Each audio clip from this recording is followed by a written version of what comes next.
یہ نقطہ میں جو عرض کر رہا ہوں نا کہ ہمارے بھائی سوچتے ہی نہیں، یہ میرے ذہن میں بھی نہ آتا، لیکن مجھے پاکستان میں ایک شیعہ عالم جو کبھی بعد میرے پاس آتے بھی اور ملتے ہیں، میرے پاس تو ہر مسلک کے لوگ آتے ہیں، لیکن مجھے یہ نقطہ اس نے بتایا۔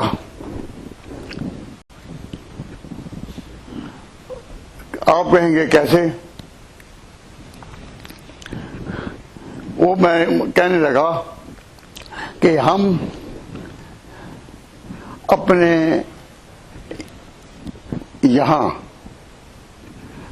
اپنے سنی بھائیوں کو ہم یہ کہتے ہیں کہ جب محرم آئے تو تم شہدائے کربلا کی یاد اور حسین کی مظلومیت اپنے عقیدے کے مطابق اپنی مسجدوں میں، اپنی آبادیوں میں بناؤ، اپنے عقیدے کے مطابق، اور ہم شیعہ اپنے عقیدے کے مطابق بنائیں۔ اس پر ہمارے مذہب کا دار و مدار ہے، یعنی شیعہ مذہب کی بڑی تائید ہے کہ آپ جب منائیں اپنے عقیدے پر، ہم آپ کو مجبور نہیں کرتے، لیکن بات ہماری ہو رہی ہے۔ ہم اپنے عقیدے کے مطابق منائیں، وہ بھی بات ہماری ہو رہی ہے۔ تو ہر صورت میں ہماری ملت شیعہ کا اسی میں فائدہ ہے، ہم مجبور نہیں کرتے، اپنے عقیدے کے مطابق مناؤ۔ میں نے کہا کہ اس میں آپ کا کیا فائدہ ہے؟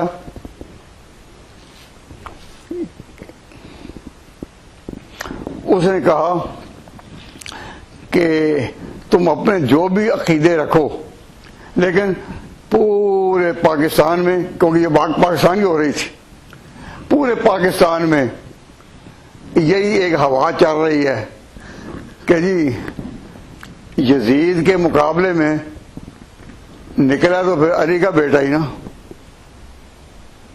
ادھر حسین اور ادھر ایک ظالم حکومت، تو نکلا تو پھر حسین کا، علی کا بیٹا ہی نا۔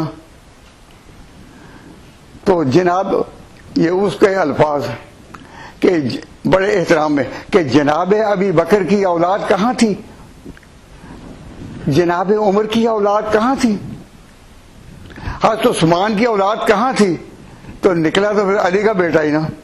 تو جب پورے پاکستان میں، بلکہ پورے ہندوستان میں اور کلکتہ کی فضاؤں میں، ہندوستان میں، بنگلہ دیش کے علاقوں میں، ہر جگہ یہ ہوا تیزی سے چل رہی ہے کہ نکلا تو حسین علی کا بیٹا ہی نا۔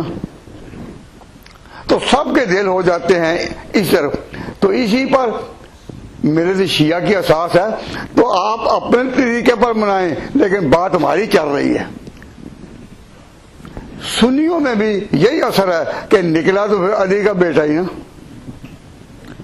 تو آپ میں ماشاءاللہ بہت علماء بھی ہیں بیٹھے ہوئے، میں توجہ آپ کو دلاتا ہوں کہ یہ بات کیا غلط ہے کہ نکلا تو پھر علی کا بیٹا ہی نا، اور کہنے لگا کہ اسی پر تو اساس ہے ہمارے مذہب کی۔ تو جب ہم دیکھتے ہیں کہ سنی اپنے جلسے کر رہے ہیں تو ہمیں خوشی ہوتی ہے کہ کام ہمارا ہی ہو رہا ہے۔ واقعہ کربلا کو کس طرح بھی بیان کریں، اپنے عقیدے کے مطابق بیان کریں، لیکن اس بات کا تو اقرار کرتے ہیں نا کہ نکلا پھر علی کا بیٹا ہی نا۔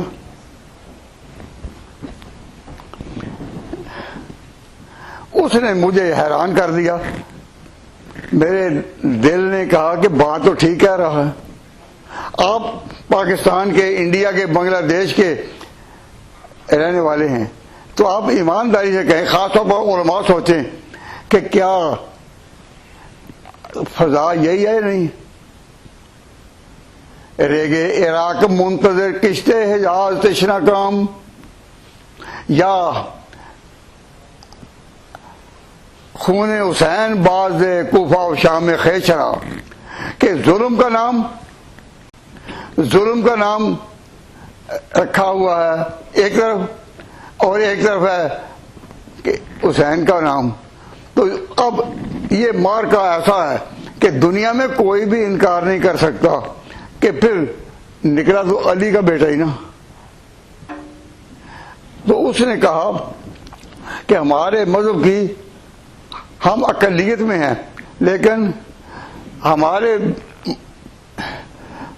ہماری اپنی آواز جو ہے نا اس بات میں یہ ہے کہ 200-300 سال سے یہی آواز ہے، اور ہر کوئی کہے گا کہ نکلا تو پھر علی کا بیٹا ہی نا. تو میں آپ سے پوچھتا ہوں کہ اس نے بات غلط کہی ہے صحیح کہی؟ اب آپ نے بھی گردن جھکا لی کہ ہمیں بات کرتے ہوئے کوئی شرمندگی ہو رہی ہے کہ کیا کہیں، لیکن بات تو اس نے صحیح کہی نا. اگر ہمارے بھائی کبھی یہ سوچنے کی کوشش کریں کہ حضرت حسین مدینہ منورہ سے نکلے کیسے، کس لیے آئے، تو علماء نے پڑھا ہوگا وہ تو جانتے ہوں گے، لیکن ہمارے عام نوجوانوں میں کوئی بھی نہیں بتا سکا کہ حسین کیوں نکلے.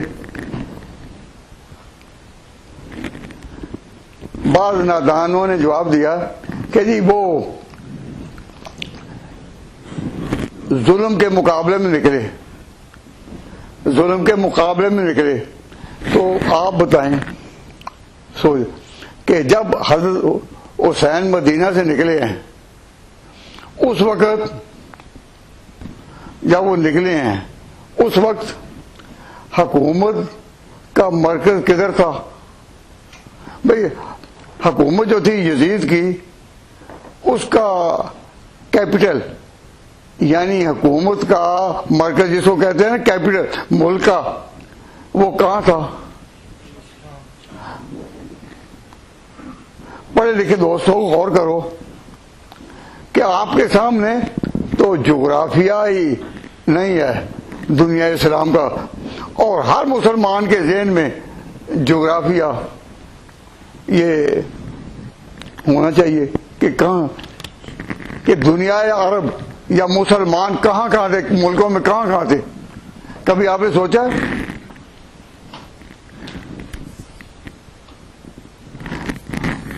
علماء کے سوا میں عام نوجوانوں سے پوچھتا ہوں کہ کوئی ہاتھ کھڑا کر کے بتایا کہ میں بتاتا ہوں کیا نقشہ تھا. لیکن میں آج کی اس مجلس میں یہ نمایاں کرنا نہیں چاہتا، لیکن یہ بتانا چاہتا ہوں کہ ایک ملک ہے جس کا نام ہے شام. وہ تھا کیپٹل شام ملک ہے، شہر کا نام دمشق ہے، وہ تھا کیپٹل. وہ چارٹ ہے نا جس میں نقشہ ہے مدینہ منورہ کہاں ہے لائے؟ نہیں ہے ہی نہیں. اچھا، ہر بات کا جواب نبی میں ہی ملتا ہے.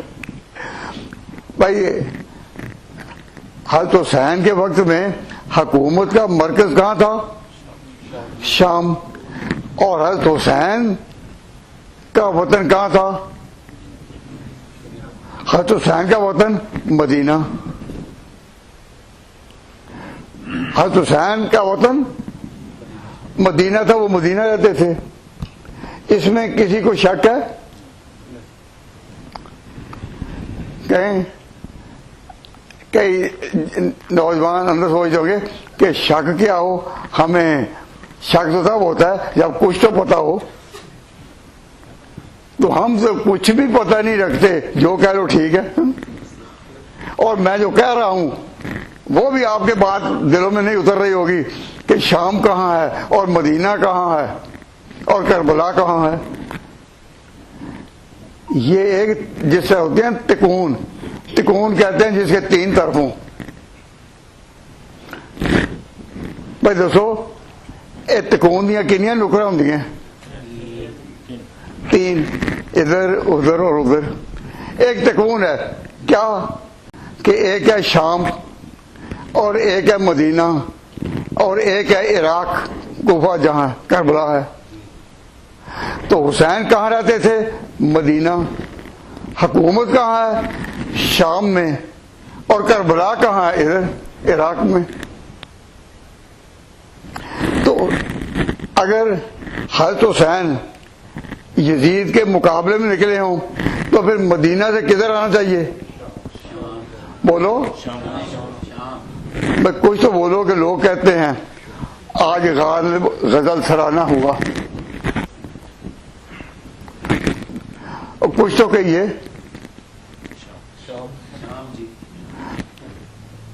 عقل انسانی تقاضا کرتی ہے کہ اگر حسین نکلتے یزید کے مقابلہ میں تو رخ ان کا کدھر ہونا چاہیے تھا؟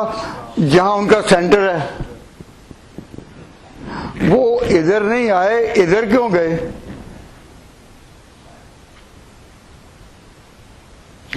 یا کہو کہ یہ 3 علاقے الگ الگ نہیں ہیں، شام، عراق اور حجاز مدینہ ہے جہاں.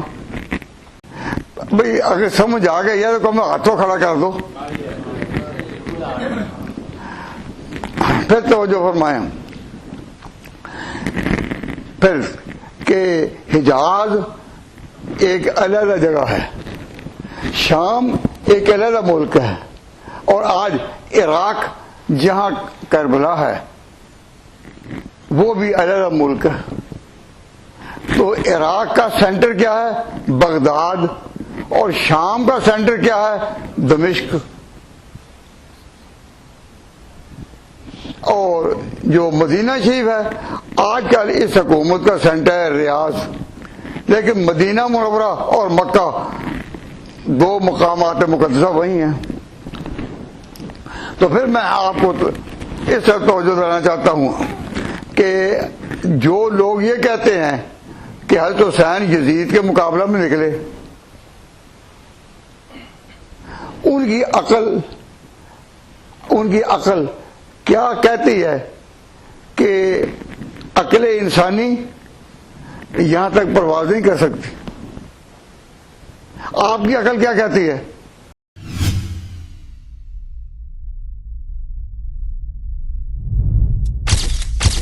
Message TV. This is your channel. This is your channel.